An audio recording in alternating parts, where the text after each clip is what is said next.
20 minute এভাবে গলায় সেবা ধরে রাখছে, এমন নিশ্চয়ভাবে কেউ তো কষ্ট করে মারছে। আমি তো ভাই গলা কেটে মেরে লেছে, কিন্তু আমার বোনের কি কষ্ট করছে আপনারা তো অনুভব করতে পারছেন। এই রামিসার হত্যাকারীর মৃত্যুদণ্ড দেওয়া হয়েছে আজকে আমার গ্রামে।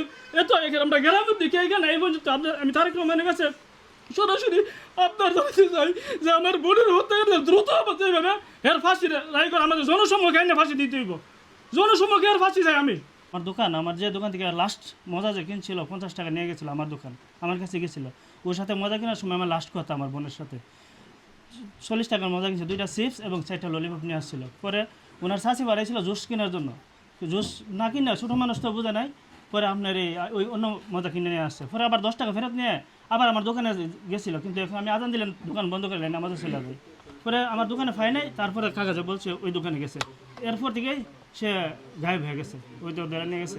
আমি নামাজ পড়ার পরে হাওয়া দেওয়ার পরে আমি বাড়ি থেকে ঘুমাইছি, ঘুমানোর পরে ওই নিশাদার আম্মা আমার শাশি আম্মা আমার ফোন দিচ্ছে, কাকা আপনি কী করেন? আমি চাচ্ছি আমি তো শুয়ে রয়েছি। বলে কাকা আমাদের উপর তো একটার পর একটা বিপদ আসছে, কী হয়েছে? বললো যে আপনার দাদি মারা গেল 3 দিন আগে, আবার আমার নানি মারা গেল পরের দিন, এখন তো আমার নিশাদরে খুঁজে পাইতেছি না। আমি বলছি চাচ্ছি এটা কী বলেন? তুমি আপনার ছোটো মানুষ ওইটাই খেলতে টেলতে যা। তারপরেও কথাটা বললাম, কথা বলার পরে আমি মোবাইলটা রাখার পরে আবার শুয়েছি, আমার ঘুমে ধরে না। পরে আমি উঠলাম যে না, দোকান আমি 7টা বাজে খুলি, আমি এই সময় মনে হয় প্রায় 2:30টার দিকে চাচ্ছি বলেছিল না, 2:30টার দিকে। পরে আমার আর ঘুম আসতেছে না, পরে আমি মোবাইলটা রাখা আমি আসছি এদিকে। পরে 2-3 জন ফুলামান করে বাজারে ফাটাইছি কয়েকজন, আমার দোকানের সামনে কয়েকজন ফাটাইছি, আবার ওই দিকে ফাটাইছি কয়েকজন। সবাই আসে আমার উত্তর দিতেছে আমরা তো খুঁজে পাইতেছি না। তো উনি আমার একটা মনের মধ্যে কী রকম একটা ডাউট লাগছে। এই দিন আবার আমাদের এখানে একটা মেলা হয়, যেটা এই বাখাইল মেলা হয়। তখন আমি ভাবছি কারোর সাথে মেলায় গেছে কিনা। আমি দোকান না খুললে পরে মোটরসাইকেল নিয়ে আমি ফুলাফান নিয়ে ওইখানে মেলাতে গেছি। মেলাতে যাওয়ার পরে 5টা টিম আমি বানাইছি। আমার নানা বাড়ির লোক আসছিল, কয়েকজন আসছিল, ওইখানে ওই এলাকার কয়েকজন ছেলে আসছিল। 5টা টিম বানাই আমি জায়গায় ওনারা খুঁজি, এই নিশাদরে খুঁজি আমি পাই নাই। না ভাইরা মাগরিবের আজান দিছি আর সন্ধ্যা হয়ে গেছে, তখন আমি আপনাদের পাবো না। আবার আমি ব্যাক করছি বাড়িতে, আইসে আমার দোকান খুলে দিয়েছি। এখন পরের দিন এখন আসার পর আমার মাইকিংয়ের জন্য আমার কাকা বলছে যে মাইকিং করার জন্য মাইকিং করছি এর গাড়ি দিয়ে, এই যে খুনি এর সাথে গাড়ি দিয়ে সেটা বোঝা যায়নি। পরের দিন যখন আমার আবার কাকা বলছে এই খনারের কাছে বলছে যে তালচারকের একটা গ্রাম আছে, ওই গ্রামে নাকি নিশাদ আটকে রাখছে। খনারের কথা আমি বিশ্বাস করি না। তারপর দেখুন ভাই মন তো মানে না, দোকান বন্ধ করে আমি ওই ছেলেটা আসছিল, যে ছেলেটা লাশ দেখছে এ আসছিল, হেরে দিয়ে এই সারে যে এই খুনি হের গাড়ি আনাইছি, আরেকটা গাড়ি আনাইছি, বুঝিনি 60 টাকার আমি হাফ ডাউন করেছি।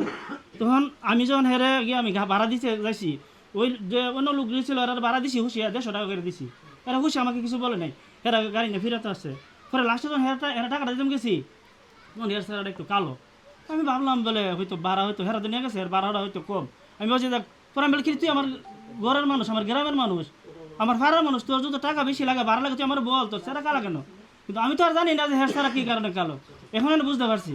পরে আবার একথা বহার মানে বুঝলেন তো, একজন মারার যদি একজন করে এর মনের কীরকম থাকে, এর সেন্সিটিভ নাই, বুঝিনি। পরে আবার আমি 150 টাকা দিয়ে 150 টাকা নিয়ে গেছে, কিন্তু এর চেহারা কালো। আর তখন তো আমি আর এটা বুঝতে পারি নাই, পরে আমরা জানতে পারছি যে মার্ডার করছে। চিন্তা করেন, হের গাড়ি আমি 12 জন ছেলে নিয়ে গেছি ওইখানে, কারণ দূরের জায়গা তো, যদি কোনো সমস্যা হয়, কোনো মনে করেন গ্যাংরা যদি ধরে রাখে, আমি ভাবছি ফুলাফান নিয়ে যাই। আমি মনে করেন প্রায় 12 জন ছেলে নিয়ে গেছিলাম, সারাদিন খুঁজলাম পাই নাই। আসার পরে আবার কাকা ওই যে কাকা বললো প্রত্যেকটা স্টেশনে আমাদের আবার ডিউটি পালিয়েছে, আমার আশুগঞ্জ পালিয়েছিল ডিউটি। আবার এই সারাদিন ক্লান্তর পরে আমি তো দোকান খুলি নাই, পরে মনে তো ভাই বানা না, পরে আবার আশুগঞ্জ আমার ডিউটি পালিয়েছে, বানানোর পরে আমি আবার 12:30টার দিকে আমি রাত্রে আসে পড়ছি, বুঝিনি। তো এমন অবস্থা হে কেমন ফাঁসান উনি চিন্তা করেন। আমার মনে হয় যেটা যখন আমার দোকানে পাই নাই, তখন ওই দোকানে যাওয়ার পরে হয়তো আসে, এত গাড়ি চালা আশেপাশে দেখছে, দেখার পরে হের গাড়িতে তুলছে, বলছে আমার গাড়িতে আসো ভাই। তো এই তো ভাই তো ছোটো মানুষ বুঝে না, হে ঘরে নিচে নেওয়ার পরে মনে এ যেটা করার পরে মনে বলছে আমার আম্মাকে বলে দেবো, তখন হের মনের ভিতরে একটা ভয় লেগেছে গাড়ি আমার, যদি আমার কথা বলে দেয় মারে তো আমার ইজ্জত থাকতো না। ওই ইজ্জতটা বাঁচাই পেলে হে মেয়েটারে গলায় টিপে মারছে, কী নির্যাতন করে মারছে এটা তো আপনারা জানেনি, ফেসবুকে দেখছেন কীভাবে আপনি আমাদের গেঞ্জিটা দিয়েছে, গেঞ্জিটা মুখের ভিতরে পুরাটা ঢুকাই দেওয়ার পরে তারপরে আমাদের করতেছে মরতেছে না। পরে আমার বউ আমার ওয়াইফে আরে 4 মাস মারা যাওয়ার 4 মাস আগ থেকে প্রাইভেট করেছে আমার মেয়েটা। এখন আমার মেয়েটার সাথে প্রাইভেট পড়তো, আমার মেয়েটারে একটু আগে গোসল করাইতে নিচ্ছি ভাই, গোসল হানার ভিতরে আমি দাঁড়াই তেমন লাগে, গোসল করে সে একা গোসল করে না, ভাত খাইলে সাথে বসে তেমন লাগে, স্কুলে যাইতেছেন আরেকজন সাথে নিয়ে যাইতে লাগে, নিয়ে যাওয়া লাগে, এত কষ্ট পাই। একজন আমার নিশাদ বোনরে মারছে, এখন পুরাটা এলাকার এই বাচ্চারা নিয়ে এসে আপনি দেন কি আতঙ্ক, আপনি এটা জানি না দেখেন। এই যে দেখেন এখন গোসল করেছে আমার নিজের হাতে, বুঝলি? আগে আগে মনে করি নিজে একা একা গোসল করতো, কিন্তু এখন সে একা আর গোসল করে না ভাই। দেখেন ওর সাথে এর সাথে প্রাইভেট করছে, কোনো বাচ্চা বাসা থেকে বের হয় না, কোনো একটা কেউ বাচ্চা বাইরে না ভাই। আমার এই মেয়েটা এত বয়ফা আজকে যদি আপনার মেয়ের সাথে ঘটনা ঘটতো তাহলে কি বলতেন? ভাই, এসে আর হারাম হইতো আর কি করতাম, মানে আমি নিজে হয়তো বাঁচতাম না। আমার একটাই মেয়ে শুধু ভাই, আমার কাকার তো আর 2টা মেয়ে 3টা মেয়ে আছে, আমার শুধু একটাই মেয়ে। এরকম হলে তো আমি পাগল হয়ে যেতাম ভাই, আমি নিজে মরে যেতাম, বুঝছেন? আপনাদের কাছে আপনার একটাই অনুরোধ, আমরা ঢাকা থেকে এত কষ্ট করে আসছেন ভাই, আপনারা মানবাধিকার মানে মানুষের হৃদয় বুঝেন, এত দূর থেকে আসেন। কিন্তু আমার কাকা এখন বর্তমান আমাদের যে দলের একজন সভাপতি এসে আজকে দলের প্রধানটা এখানে আনতে পারে নাই, এটা আমার কাছে দুঃখজনক মনে লাগতেছে। আমি একজন বিএনপি করি, কিন্তু এই বলে আমি আমার দলকে সাপোর্ট করবো যে অন্যায় করে, এটা আমি করি না ভাই, বুঝলি? আমাদের তার কাছে আমার কাছে একটি আবেদন, রামি স্যার হত্যা যেভাবে করছে, এই আপনার এই সিম টু সিম যেন আমার এই বোনের হত্যাকারী ফাঁসি এই গত 19 দিনই করছে, প্রয়োজনে 1 মাসে করুক, কিন্তু যেন ফাঁসি দেয়, এটা আমি তার কাছে আবেদন জানাই। আরেকটা বিষয় জানতে চাই যে নিশাত তো আপনার দোকানেই যেত, হ্যাঁ প্রতিদিন ভাই। কি স্মৃতি রয়েছে এটা যদি একটু বলতেন। ভাই স্মৃতি বললে ভাই আমার অনেক দুঃখ লাগবে। আমি আমার কাছ থেকে যে চাষি আমার কাছ থেকে 10 টাকা নেওয়া যেত, 2বার আমার কাছ থেকে মজা হতো 5 টাকা, 5 টাকার একটা মজা লইলে ভাই বললে ভাই আমার কাছে দুঃখ লাগবে, তার না বললে পারছেন, আপনার প্রশ্ন করছেন আমি বলতেছি 5 টাকা যে কোনো একটা মজা হতো। বেশিরভাগ ললিপপ হয়তো, ললিপপটা হয়তো ললিপপটা লওয়ার পরে আমার বোনরা আমার কাকা আছে দিকে দেখেন এত বাইরে থাকতো, অন্য লোক আমার এখানে ব্রিকেট আছে, ব্রিকেটের বাইরে থেকে মজা কিনে, কিন্তু ও কি করে এটা খুইলা ভিতরে গিয়ে আমি চেয়ারে বসে আমার এখানে বসতো সবসময়, প্রতিদিন এখানে বসে দিত গা আমার, মানে এরকম জায়গায় দেখেন কাকার আমি ছবি তুলে দিলে পারতাম, কিরে তুই বাইরে গিয়ে বসে রয়েছো, তার তোর যে আমার জ্বালা এসে আমার এখানে ভিতরে ঢুকে সেটা আমার এখানে বসে থাকে। 5 টাকা ললিপপ লওয়ার পরে ভাই পরে বলছে ভাই আমার একটা চকলেট দেন। আমি বলছি বোন তোমার যে 5 টাকা ললিপপ দিচ্ছি আমি বাইরে 1 টাকা লাভ হইব, এখন যদি আরেকটা চকলেট দেয় তো আমার বরাবর হয়ে দেবো গা। পরে হাসি মারতো, পরে আমার কিপটা ভাই ডাকতো, দেখেন এর যে নিশাদের বড় বড় বোন যারা কাল আজকে সকাল আমার গেছে কিপটা বেড়ে গেছে, এই যে কিপটা ভাই আমার নামটা ভালাই দিয়ে গেছে, আমি বলি কিপটা।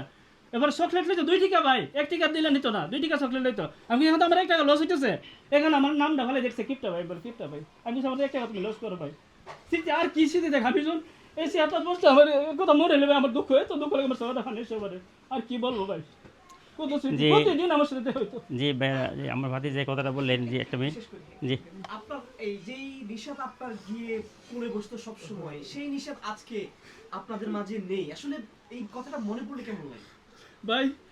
যদি আমি আমার এখন বর্তমানে যদি আমার কাছে থাকতো, হ্যাঁ মায়ের আমি প্রতিশোধ নিয়ে আসি, তারপরে আমি এটার নিষাদের হত্যার প্রতিশোধ আমি নিজে মানলাম, নিজে মায়ের আমি আবার নিজে শুনি এলাম, আমার কাছে এরকম লাগে।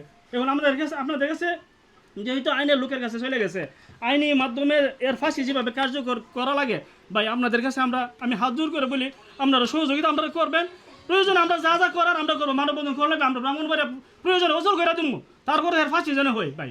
আমরা ব্রাহ্মণবাড়িয়া মানুষ আমরা ভালো করে জানেন, আমরা যেমন ভালো সে বেশি কিন্তু খারাপও।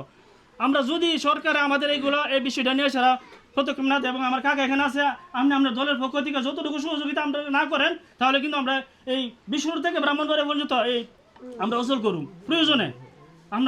আমরা চাই যে আইনি মাধ্যমে এটা হোক, তারপর আমরা একসঙ্গে যাইতে চাই না। এখন আপনারা আমাদেরকে সহযোগিতা করবেন। মাননীয় প্রধানমন্ত্রীর কাছে কি বলতে চান? আমি মাননীয় প্রধানমন্ত্রী তারেক রহমানের কাছে আমার অনুরোধ ভাই, আমিও যখন তারেক যে আসছিল এই শীতের মধ্যে এত কষ্ট করে ওনারে আমি ফুলের তোড়া দিতে গিয়েছিলাম, আমি নিজে আমার কাকুয়া জানে গিয়েছিলাম। কেন গিয়েছিলাম? আমাদের দলটা একটা আদর্শ দল, আমাদের তারেক রহমানের যে জিয়াউর রহমান ছিলেন উনি একজন আদর্শ মানুষ, এই আদর্শ বজায় রাখতে গিয়ে যেমন তারেক রহমান রামি স্যার বিষয় করছে, আমি তারেক জিয়ার কাছে হাত জোর করে বলবো যে স্যার আপনি দয়া করে আমার এই বোন নিশাদের হত্যাকারীর ফাঁসি আমরা যত দ্রুত হয় আমরা এটা করে দেবেন। আমি হাত জোর করে আপনার কাছে এই আবেদন করলাম, বাস আর কি চাই না। জি জি।